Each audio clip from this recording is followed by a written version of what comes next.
Today we're taking a look at a brand new wearable device just released to the market. This is the Maggie IVR. It's a VR style wearable designed for low vision. But one thing that separates it from the other devices currently on the market is this one's using an iPhone.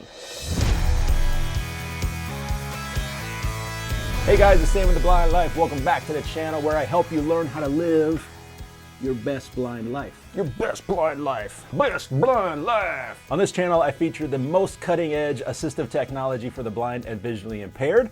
So if you enjoy that kind of content, be sure to subscribe to the channel and turn on notifications because I post videos like this every single Saturday.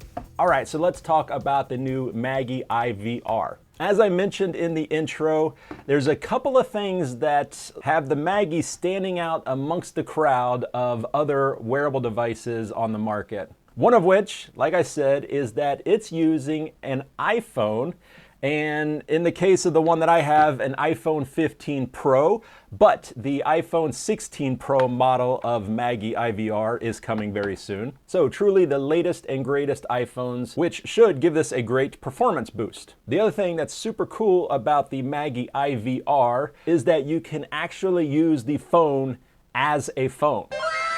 I get this question all the time. People ask if you can use the phone that's in the wearable device, and the answer has usually always been no. There's a few out there, they're actually using Android phones, which is great, but I know a lot of people have requested the ability to use an iPhone as well. So that's pretty cool. We'll definitely talk more about that at the end of the video when I do my wrap up. But first I want to go over the hardware of the Maggie IVR and then go over the software and the features. First thing I'll say about the hardware and the device in general is that it was designed by an optician who is also an AT distributor and has over 20 years experience in the field. And she designed the Maggie IVR as an answer to a lot of the issues she saw with other wearable devices and issues that her clients had as well. And I can tell you right at the beginning, she made a lot of really good decisions with the design of this device. So if we take a closer look at the headset, it is that VR style. And I know some people aren't crazy about this style. They feel it's too big and bulky, but bottom line is this style of headset works. Despite what you've heard, some companies make fun of quote unquote wearing a phone on your face. At the end of the day, we keep seeing it because it just works. One thing I'll say about it is it does not feel cheap at all. It is made out of plastic, but it doesn't feel flimsy and plasticky, if you know what I mean. It really feels solid. Taking a tour around the headset, first you have this front faceplate. It's textured, it has the Maggie logo printed on it, and this is where the phone slides in and docks into the headset. And they did a great job with this because the phone just slides right in. It's guided in perfectly. You slide it in until it clicks into place. There's this little tab here that very securely holds the phone in there. It's not coming out, and there's no wiggle room. There's no give, there's no wobble, there's no wiggle. The phone is in there nice and securely. You have a cutout for the cameras, obviously. You also have a cutout for the Apple logo. We have a couple of buttons and dials and things around the front of the headset here. First, you have a button on the top and a button on the bottom. Then you have 3 buttons on the right side. All of these buttons are used to control the device. So we'll come back when we talk about the software, we'll talk about what those buttons do. On the very top here, we have 3 dials. The one in the middle is for IPD adjustment, inner pupillary distance adjustment, essentially how wide your eyes are. So you'll be able to adjust that, and it just widens the lenses, slides the lenses left and right inside the headset to accommodate different face shapes. Then you have 2 dials, one for each lens, and these are focus dials. So these focus the lenses inside the headset and independently of each other, which is great. Someone like myself, where I have a dominant eye, my left eye is much better than my right eye. My right eye is just kind of hanging out. It's like a slacker. It's not contributing to anything, really. Left eye is doing all the work. So I need to be able, or it's better if I'm able to adjust the focus of each of those eyes independently. Well, with the Maggie IVR, you can. We have a very nice padded face cup here. And just like with most wearables, This padding is just simply held on by Velcro. And I say this in all of my wearable review videos. You can buy replacement padding on like Amazon super cheap. And they tend to be like universal sizing, or at least close enough that you can kind of modify it if you need to.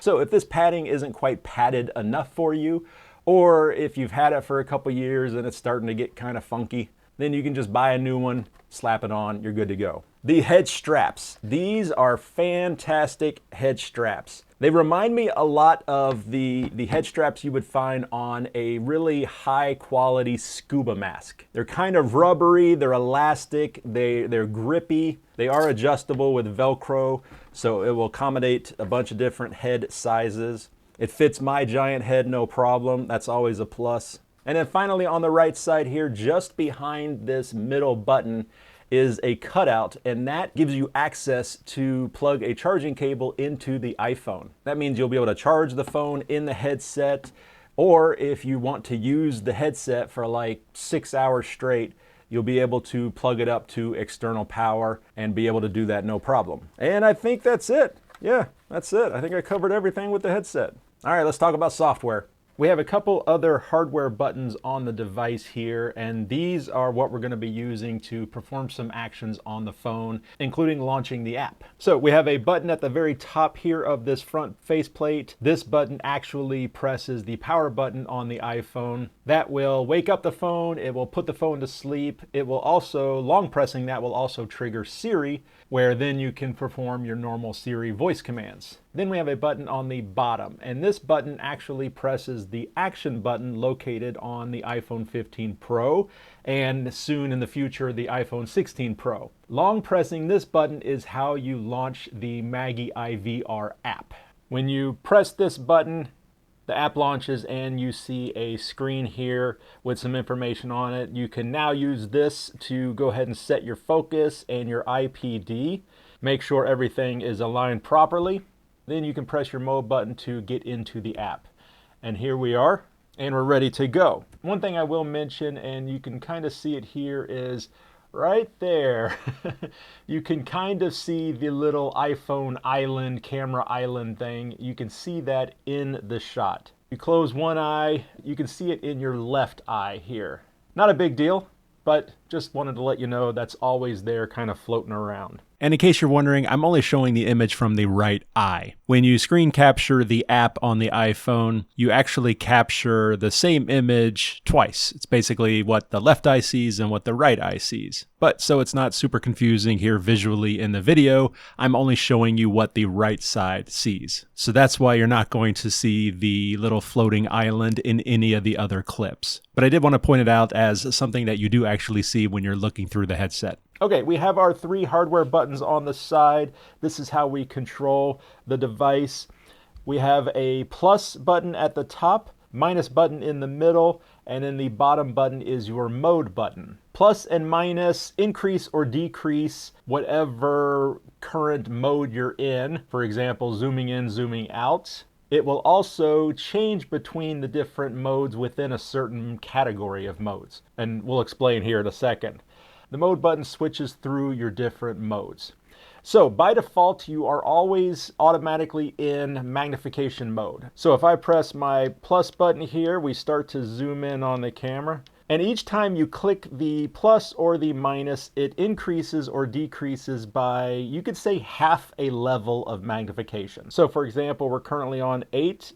Click it once, 8.5, 9, 9.5, 10, so on and so forth.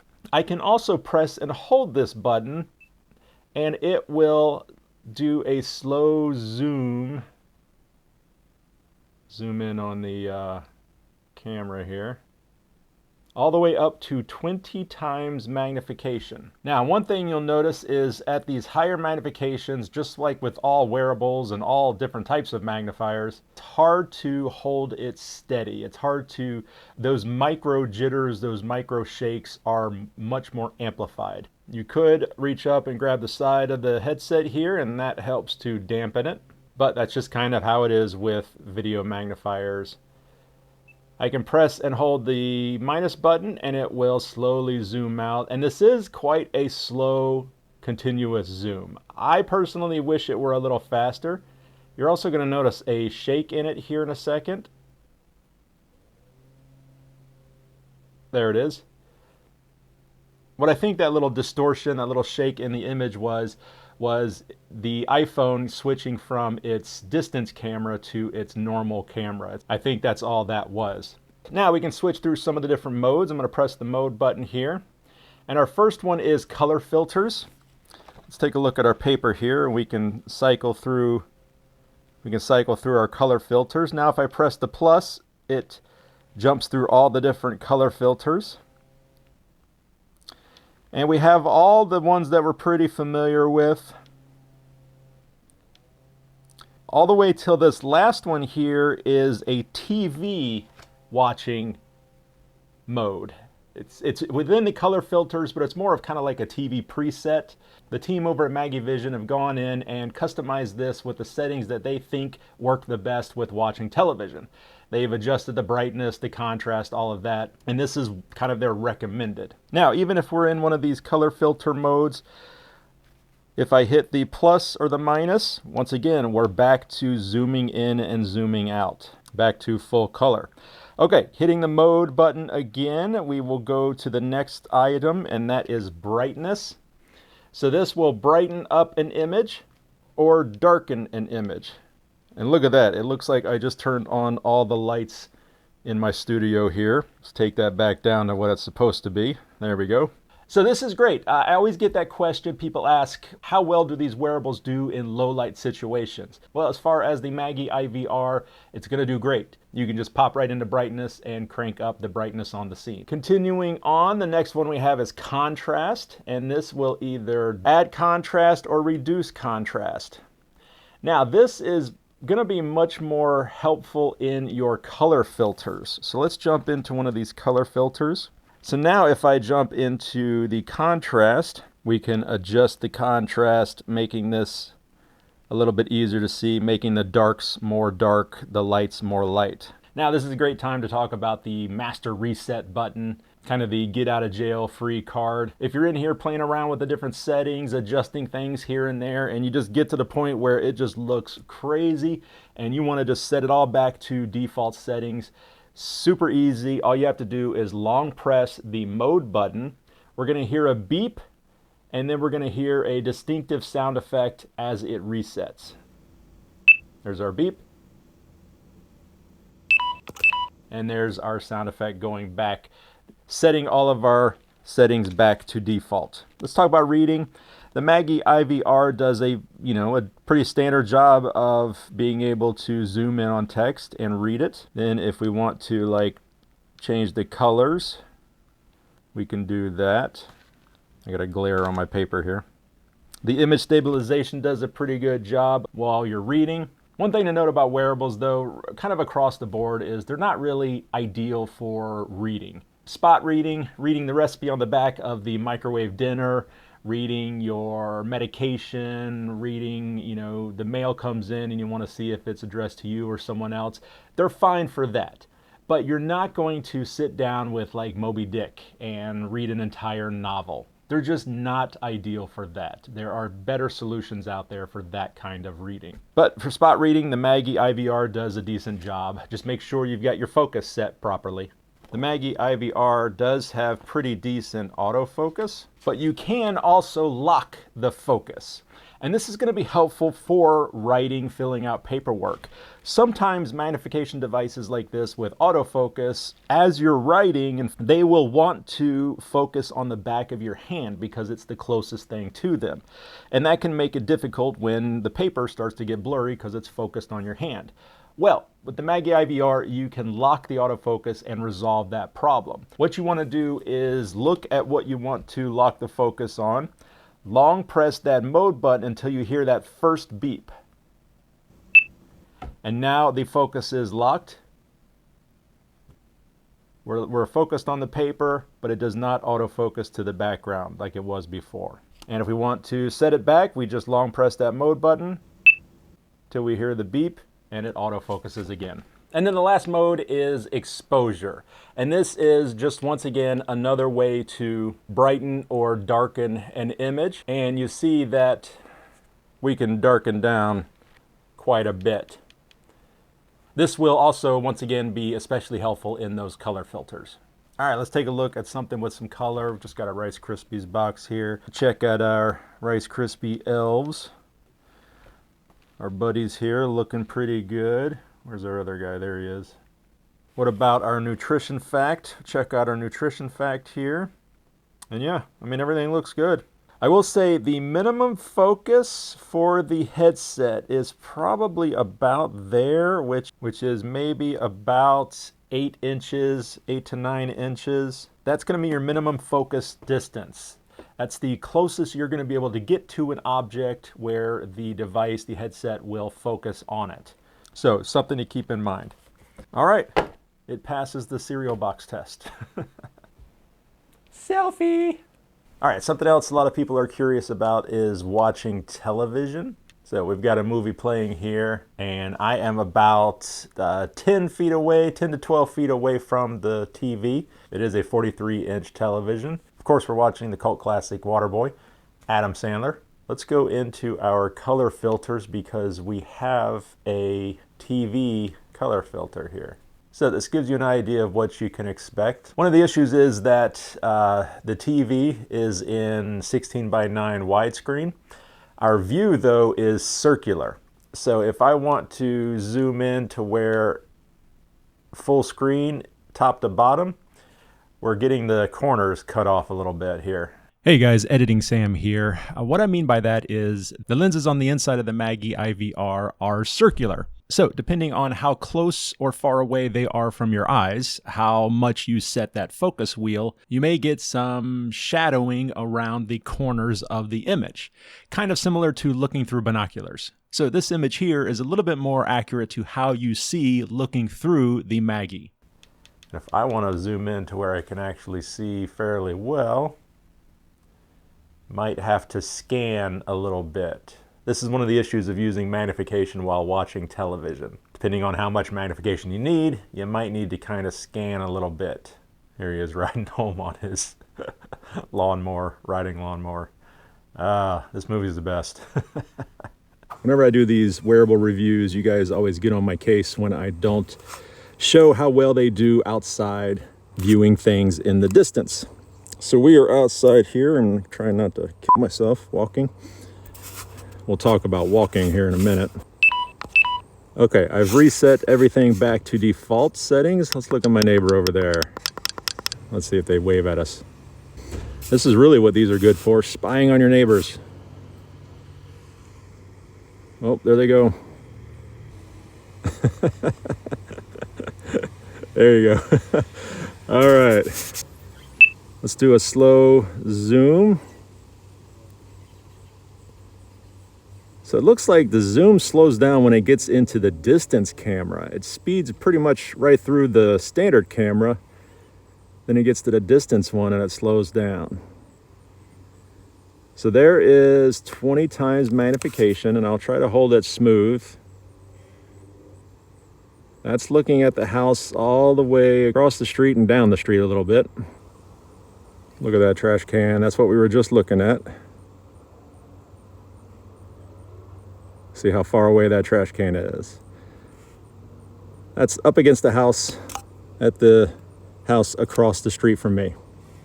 So people always ask, can you walk around while wearing a wearable device like this? So let's check it out. There's the first problem. Depth perception is the big issue. And also field of view. I can only see about that wide in front of me, which is, a couple feet. So it's hard to tell where you're walking. But we're going to go out here. Let's go grab our trash cans, actually. Oh, walking in the grass. Yep, see, just walked right off the sidewalk. Okay. There it is. Oh, I'm walking. Where am I going? I'm going the completely wrong way. Just set that right there. So yes, navigating because you can't see what's around you. Also, depth perception. Like I said, you're slightly magnified a little bit. So things seem like they are closer than they really are. So that's the biggest problem when wearing a device and trying to move around in space. It's definitely not recommended. It's just not safe. And of course, it goes without saying, these are absolutely not supposed to be used for driving. There are no electronic glasses on the market anywhere in the world that you can use for driving. Please keep that in mind. All right, guys, let me give you my final thoughts on the Maggie IVR, brought to us by Maggie Vision. I have to say, I am very impressed with this device. I think they made a lot of really good decisions when designing this. As I said before, when I talked about the hardware, it is solid. This feels like a quality premium piece of equipment. The iPhone sits in there beautifully. This one, like I said, is set up for the iPhone 15 Pro, but they will be coming out with a model that will support the 16 Pro and then the 17 Pro and 18 Pro and all of that into the future. I absolutely love when a device has buttons on the headset. I just don't like having to keep track of a remote control. And speaking of controlling it, they've designed the user interface in a way that it's super simple to use. It's very intuitive. It does not take much time to figure out and kind of wrap your head around and get a hang of. So that's going to be great for all types of users. The field of view, they claim it's a 100-degree field of view. I don't know about that. Humans see about a 180-degree field of view. So it feels much smaller, much tighter than just 100 degrees. I also feel like there are other VR-style headsets that have a wider field of view. But unless you're like looking through one, then looking through the other, and then going back to the first one, you're not going to notice the difference. Speaking of the user interface, there's a couple things that are missing and a couple things that are coming in the future. Probably the big one that's missing is OCR. This device does not have OCR, and it probably won't have OCR in the future. That's just not a priority for the Maggie Vision team. I don't know if I necessarily agree with that. I use OCR on my devices quite a bit. I took a wearable to a museum, and I was able to snap a picture of the placards underneath the paintings and have it read them out loud to me, and it was fantastic. I used the OCR a ton. So I don't necessarily agree with that, but that's what we've got. One thing that is coming to, or two things that are coming to the Maggie IVR. Number one is voice commands. I believe that's on the roadmap for 2025. They're going to be putting in voice commands. You'll just be able to say like, hey Maggie, zoom in. Hey Maggie, brightness up, brightness down, things like that. Then the other thing that's coming very soon, and I'm excited about this, I definitely want to check this out, is the Maggie IVR is also getting content streaming through a streaming box. So we've seen this recently in the last couple of years on other VR style headsets. Some are doing it okay, some are doing it better than others, but the Maggie IVR is also getting that. I've seen concept images. I'll put one on the screen here. It looks pretty cool. The box is going to be about the size of maybe a deck of cards, slightly larger maybe. And the way it's going to work is you plug that up to your television or your cable box or your Roku or your Apple TV, whatever. And then it will send the signal from that device straight into the headset. So you'll be able to lay on the couch, lay on the bed, and watch a movie or watch a television show right in the headset. So that is coming very soon. I'm excited about that. It will be an extra charge. It's like an accessory you can get when you purchase the Maggie IVR. And speaking of purchasing, let's talk about the different options for the Maggie as well as the phone. If you want to buy the Maggie IVR with the phone as a total complete unit, it is $3,500, $3,500, which is kind of on par with other VR style headsets. When you take into consideration that you can use the phone as a phone, it's a pretty good deal. If you already have an iPhone 15 Pro, then you don't need to buy the phone. You can just get the headset, which is going to be $2,500, $2,500. US. I don't know if you're in another country. This is available in other countries.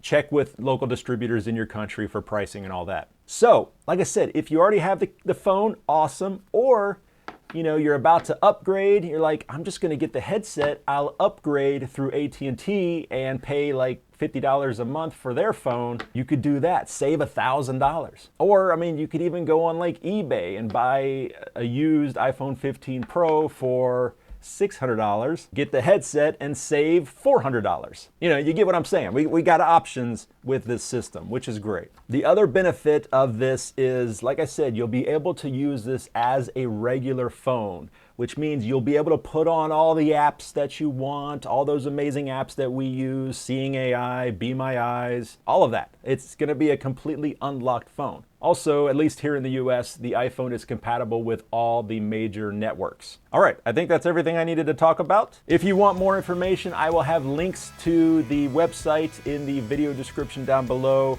Maggie IVR is available through the website. It's also available through distributors. I think they have special deals for veterans, so if you're a veteran, definitely let them know. But there you go, guys. I hope you enjoyed that video. As always, if you liked the video, please hit the like button, subscribe to the channel, turn on notifications, and share the video with anybody you think might enjoy the video as well. Liking, commenting, subscribing, sharing videos, that's the best way to help out the channel. It helps the channel grow, and I truly appreciate it. And if you have any questions for me, let me know in the comments down below. Don't forget to check out my other socials, as well as the podcast, the Blind Life Podcast, available on all your major podcast platforms. That's it for this one, guys. Sam with the Blind Life. I will see you next time.